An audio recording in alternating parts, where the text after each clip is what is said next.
kay San Juan. Papuri sa iyo, Panginoon.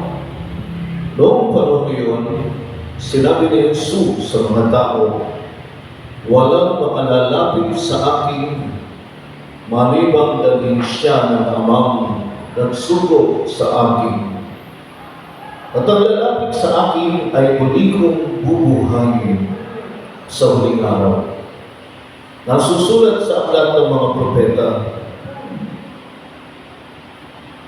at silang lahat ay tuturuan ng Diyos.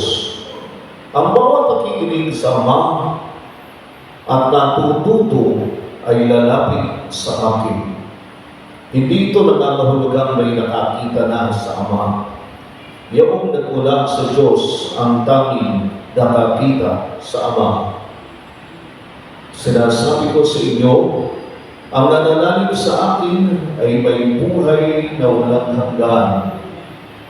Ako ang pagkain ng nagbibigay buhay. Kumain ng mana ang inyong mga ninuno nang sila'y nasa ilang, gayunbay nangamatay sila. Ngunit ang sino mang kumain ng pagkain bumaba mula sa langit ay hindi mamamatay. Ako ang pagkain nagbibigay buhay na bumaba mula sa langit. Mabubuhay magpakilanman ang sino mang kumain nito, at ang pagkain ibibigay ko sa iyong buhay ng sanlibutan ay ang aking laman. Ang mabuting balita ng Panginoon.